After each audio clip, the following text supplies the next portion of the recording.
Today we're going to take a look at some of the images I took while I was in Ohiopyle State Park in Pennsylvania, and we're going to try to learn from some of my bad photos. So last week I returned from a trip to Ohiopyle State Park in Pennsylvania where I was trying to spend some more time in that park. I'd been to that park 2 other times, but both times I probably had a maximum of 2 or 3 hours to sort of explore and poke around. So I was, one, looking forward to getting back there and having a whole weekend to explore, check out some of the waterfalls, be able to hang out some of the waterfalls and some of the other areas for a longer period of time and just really get a better feel for it. In addition, I was testing out some of my camping gear, some of my camping setup as we head into a busy fall season, and I did do a video on that setup, and I'll link to that down in the description below if you're curious about my whole car camping setup and how I'm all prepped for regional trips. But with that said, as I was sharing images and video on social media, someone commented that they would sort of like to see some of my bad photos from that trip. They said they see lots of YouTube photographers, YouTube content creators share the best of their work or what they think is the best of their work, but not a lot of discussion into why an image wasn't picked or why an image made the cut. So I thought that was a pretty interesting topic because I fall into that trap myself. I tend to share what I think is some of the better images from a trip and not the clunkers, the one that gets discarded or the ones I didn't choose to edit. So that's what we're going to do today is we're going to take a look at some of those images from that trip and talk about why certain images didn't make the cut to the final edit. And we're going to talk about what didn't work for me, what did, what didn't, and then we'll take a look at an edited image from that particular scene that I was working with, just so we can sort of see what I consider the bad photo compared to a photo that at least got an edit on it. So that's what we're going to talk about today. Now, one thing to keep in mind is, in my opinion, yes, there are certain composition rules and certain rules of photography that shouldn't be broken. Crooked horizons, that's probably not going to make it. At the very least, it's going to get straightened right before it gets a final edit. But in my opinion, choosing the images you want to edit and what is pleasing to you is fairly subjective, despite what others might say. There's usually something that resonates with you. And what bothers me in some of the images that didn't make the cut may not have bothered you, or you may have thought the image I discarded was a stronger image. I see this all the time in other YouTube videos where someone is doing, should I choose this image or should I choose that image? And you'll get differing opinions. So keep that in mind as you go through this video. While you might see me talking about a photo that you think is actually better than the one I selected, focus more on some of my thoughts, what I was thinking about it, and whether you agree or disagree with my thought about it. You're going to see where I thought something was too prominent in the frame or not prominent enough, causing a distraction. And you may find it that didn't really bother you and it's not a consideration. The key thing here is to focus on the thoughts of why I am or am not choosing an image. You may disagree with some of my criteria, and that is 100% okay. That's what makes photography fun, is it is a creative element. There is not a technical set of rules necessarily to apply to this to always get you the best image. Sometimes we'll see, and we're going to see it when I take a look at these, is there's an image I got into editing that when I start editing it, I'm like, no, this just isn't working for me. So just sort of pay attention to that process. That's what we're here to do. You're going to learn from some of my bad photos, and hopefully it'll help you when you're trying to choose which images you want to edit in your landscape photography. So with that, let's turn to the computer and let's take a look at some of these images. Okay, so we're going to review these photos here in Lightroom, and we're going to go through and we're going to look at some of the bad images, and then I'm going to show you the one that I chose to edit, and then we'll show you the resulting edit. And we'll move through these semi-quickly. Obviously, I've got 26 photos here. Some of these are duplicates, though, because of how I have them organized, but we're going to try to move through it relatively quickly so that you can just see more of a variety. Didn't want to hone in too much on one specific image. I thought it'd be more helpful to see a wider variety of images that I worked on than it would be to focus on one particular image. If you think it'd be more helpful to spend time on 1 or 2 images and really dive deep into what did or didn't work, let me know down in the comments below and I'll work on putting something together for that. But for this, think of this as more of a survey of what a typical culling process would go through, what I'm quickly looking at in a photo to say yay or nay to if it makes it. So, first stop was Cucumber Falls. So this was my 3rd visit to Cucumber Falls, again, in Ohiopyle State Park. Started out with a portrait orientation. This is not my normal spot of photographing it. There's normally higher up on a ridge that I photograph in, but this is my portrait orientation, and this one did not make the cut. This one, it's got this tree coming along up here in the upper left-hand corner, which was distracting to me. Got a little bit of a gap down here. Now, a little 4x5 crop could probably help hone in on this, but even as I look at this image, it's just sort of like, yep, it's a waterfall. I just didn't see anything visually super interesting with it. So even with a crop, I don't think this would work. Let's toss a crop on just real quick, just to sort of show you what I mean. So you could try to fix this.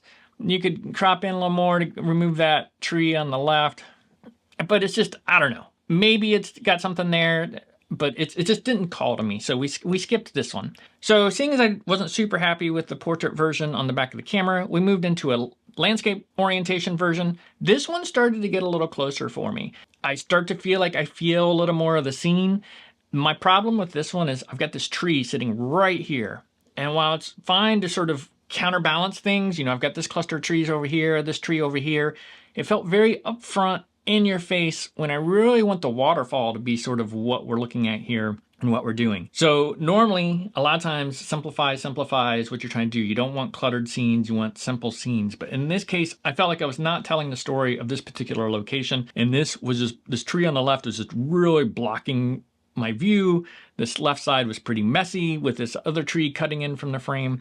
So I wasn't super happy with it. So then I moved into this, and this is actually the edited image here, but all I did was I pulled back a little bit. I changed my focal length a little bit. I came back. Let's see, what did we do? This frame, the one I rejected, was at 37 millimeters. I was shooting my 24 to 120, I believe. And in this one, I just made it a little bit wider scene and took it to 24 millimeters. So I got wider. Now this, again, sort of goes against my simplify thing approach, but I felt like this told a little bit better story. I didn't feel like this tree blocked it quite as much. I felt like it more framed it because it wasn't quite so prominent because I pulled back a bit. This clutter over here, I felt like just showed that this was sort of a rocky basin. It had other trees, moss-covered trees, things like that. Put the waterfall sort of in the center of this, and then you had the light coming in from up above. So this is the image I went with, and it's one of those cases where normally it's simplify. In this case, I felt like it just worked better to show the full environment, and that pulling back, I think, made a better image. So that was Cucumber Falls, and let's bump on to the next one. So the next place we hiked to is, this was about a 2-mile hike back to these cascades, and the water wasn't running super high, but there were several little areas of cascades that sort of spread across the whole Meadow Run Creek over there. So we reached that spot. This particular shot was taken before the clouds came in. We got a little lucky and some clouds came in to help give us a little bit of softer light. But this was sort of one of my early test shots, but it's one I rejected. Like I said, this cascade sort of ran through the whole creek bed in various pieces and parts. And this initial shot, I sort of zoomed in and focused in on this particular set. I just didn't think it worked. The light was a bit harsh for me. Like I said, it was more of a test shot, but there just wasn't, it was just water running off of a cliff. And that sounds odd for a waterfall fan like me to say, but there's just not, it's just another picture of some water running off the cliff. There's nothing really great here in the foreground. I feel like the angle might maybe be a touch too high. It just didn't click with me. And I could see that on the back of the camera, and I near immediately started playing with other versions. So played with a couple different compositions here, and then I fell onto this one where I moved back and I started to take in more of the scene, the whole scene, and I put this running water in the foreground. So you had the running water with the cascades there in the foreground with the actual little waterfall there towards the back. Now there's a couple little problems with this. You've got this little cascade over here on the left that's sort of like, what's going on over there? Why didn't we get more of that? But this is the one, when I was initially going through, was the one that I found more attractive. And I did end up editing this image. And this is where we're going to talk about how sometimes you choose an image for editing and it still doesn't really work out. So I edited this image, and while I'm fine with the tones, the colors, everything like that, what ended up happening was this cascade just became way too prominent in the foreground. So this is a case where something made it through my initial pass. I actually took the time to edit it, but I just could not figure out how to make this cascade in the front work. It became the prominent element in the scene. I wanted it in there included as a foreground element, but it became overwhelming and too big. So I ended up not being a fan of this image. So I guess this is my way of saying, and why I left this one in here. Sometimes as you're going through images, what you think is going to be a decent edit and one that's a good candidate, you get into editing and you're realizing it's just not working. So maybe this is one I'll come back to, maybe try to play with a different crop, try to get more of the foreground here in the mid with a more aggressive crop or something like that. But in this particular case, this image is probably not one I'm happy with because this just did not work for me. It just, even with some dodging and burning and trying to bring some gradients to try to reduce the emphasis of this cascade in the front, it just didn't work. So that's that one. So there were other cascades that play with these falls. From here, I moved up to the next tier of this cascade and started playing with a piece up here. Here's this cascade I actually liked better, and I did a couple different angles of it. This is the one we're going to focus on. And again, here, for some reason, I realized I didn't like this distraction down here at the bottom. So on that one that made it to editing, where that front foreground was a distraction, for some reason here, I realized I didn't like it in this image. I don't know why on the back of the camera I realized I didn't really like this foreground being so dominant. I did some other shots. So this particular one, and I did even a portrait orientation of this one. I didn't get it included in the survey, but I did a portrait orientation and it didn't work here either.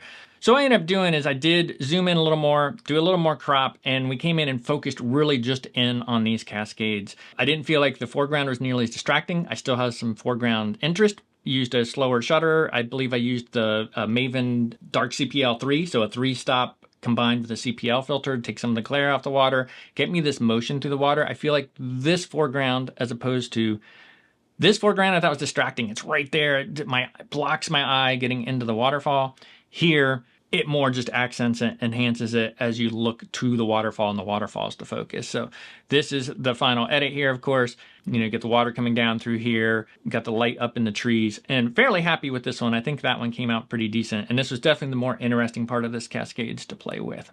So I did some other shots of the Cascades, but like I said, I just sort of want to give you a survey of what made the cut, what didn't. So Ohiopyle State Park is home of Ohiopyle Falls, which is this wonderful waterfall that stretches across the whole river. It's there, and on this particular side of the river we're on, it's close to the visitor center, it's on the town side of the river, and there's several observation decks that are built in, and it's really the only way to photograph the waterfall from this side of the river is to use these observation decks. And they are well-placed observation decks. I always appreciate it when people put the observation decks in pretty decent places. And so this is the one closest to the visitor center, and I've photographed this waterfall every time I've been out there, and I don't think I've ever actually walked away with one that I'm super happy with. Here, my sky is just not super interesting, so it's not adding to it. I do like the green. This would probably be a great fall visit when you could get the fall colors in here, something to give it some additional interest. Foreground's messy here. That's partially because of the observation deck and how it sits. I even had my camera up on my CP30 L4 as high as it would go. So it was pretty tall to shoot down to try to get over those. But essentially, I didn't edit this image. I just didn't feel this image. I didn't feel like it was doing it. I'm convinced there's a great shot here. Just this was not the trip for it either. So whenever that happens, that's when I tend to break out my 100 to 400 and I start playing with it. So, and with the 100 to 400, I can start looking at smaller scenes, and that's what I did here. Essentially, I am from the same vantage point, and I started looking for certain things. And this image, I did end up editing. We'll show you the edit here in a minute. But what I liked here was it had the softness of the water, the brightness of the water, contrasted against the hardness of the rock and the darkness of the rock. I just liked the contrast. Kept the top in here with the water coming across just to sort of frame it from the top and bottom, the water down here.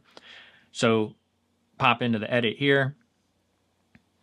Again, I did crop in a little bit more on this, but again, really what I liked about it was the roaring water, the soft of the water, the bright of the water contrasted to the rock. And that's why I chose this one to edit and move forward with. Popping over here, did another small scene. This is another one that made the cut, though I did some cropping.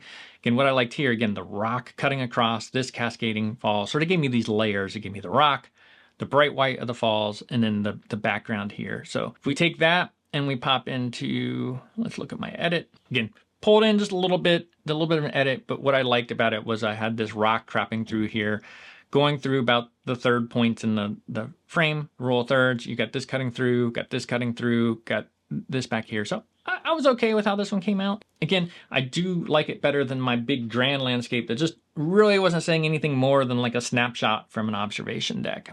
And then finally, we have, I always get interested when there's plant life or vegetation just hanging on for dear life. Here it is in the middle of this river on this rocky edge, and it's growing, it's green, it's resilient. I always like stories like that. When I go to the desert, this tends to be some of the things I shoot. So I did a couple different shots on this. And this is one I took. I liked how the water is coming through. I like the rock, but the plant, this emphasis I was trying to get is too close to the bottom of the frame. It just feels cramped. So this one didn't work for me, and I saw that on the back of the camera. And so we moved over to this one.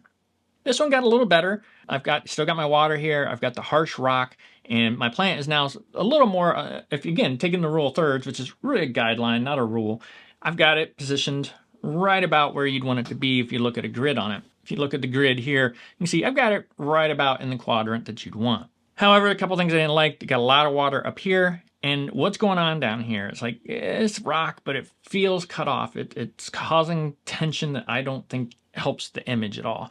And also, I've got a lot of rock in here compared to the water. So we did some more recomposing, and we came over here, and I've recomposed, and now again, wider focal length, And I've started to get more of the waterfall here.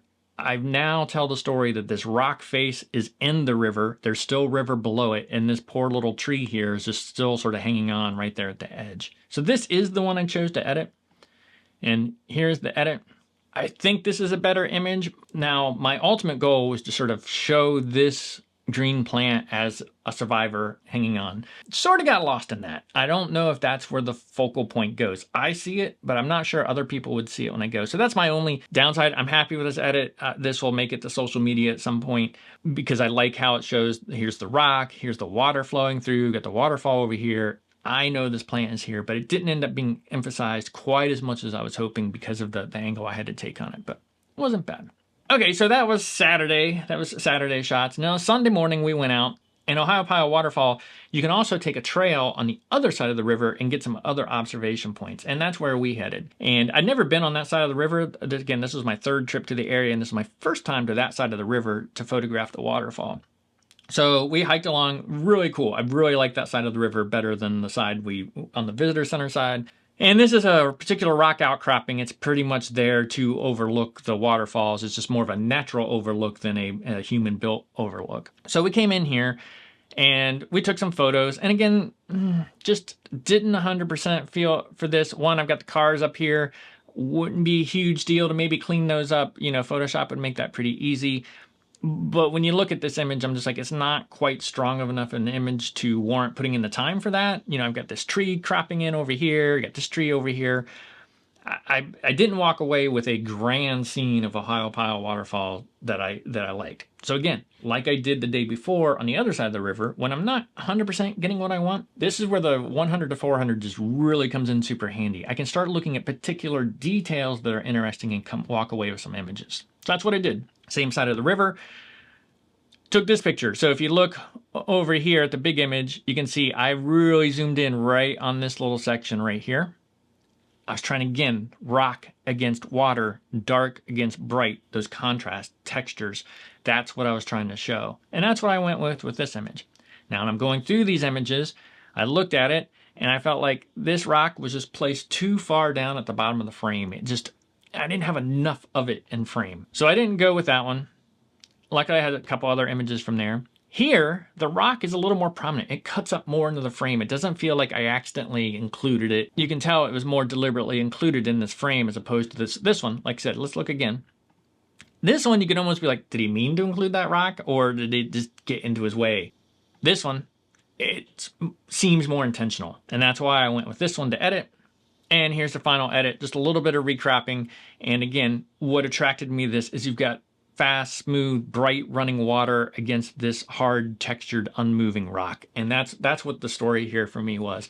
Again, this is where those small scenes can really help open up options. If I'd have just showed up to this side of the waterfall with that wide angle lens and walked away with just this image, I mean, it's okay, but I probably pretty easily could have taken that on my iPhone, and there's probably hundreds and thousands of people that have the same image who walked up to that overlook, took their picture, and walked away with it. So instead, when I see what's going on, I'm not really getting what I want, pop on that 100, 400, look for the details, and then I get to sort of walk away with something just a little different, something a little more interesting, something to me that shows the power of the river. Continuing that theme, we moved up. This river flows through, and then further upstream, there's a little cascades, and it's just so many small details to photograph. So I moved up that direction, and this is the last one we're going to take a look at. So this is overlooking the waterfalls, is off to the right, and drops off lots of fast-moving little cascades, mini waterfalls, things like that. And again, what I was trying to highlight here is this rock outcropping, dark, contrasty, with the water rushing over it and this coming down.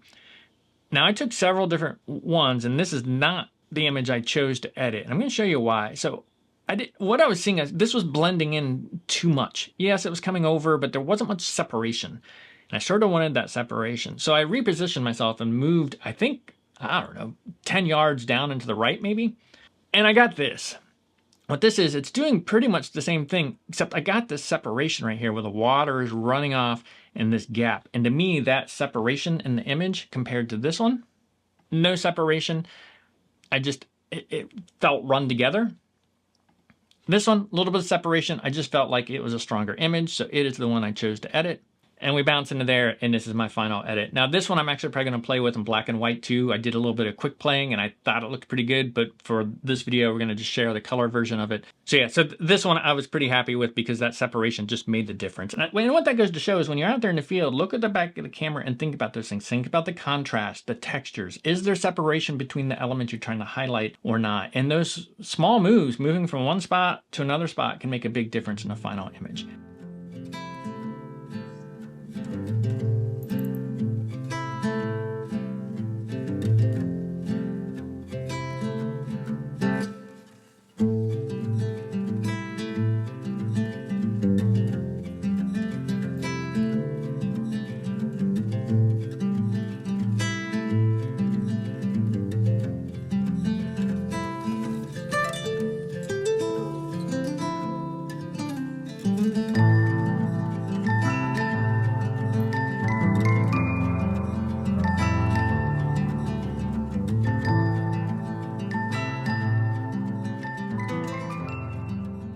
So hopefully you found this little exercise helpful, sort of the thoughts behind what images make it to editing and which images don't.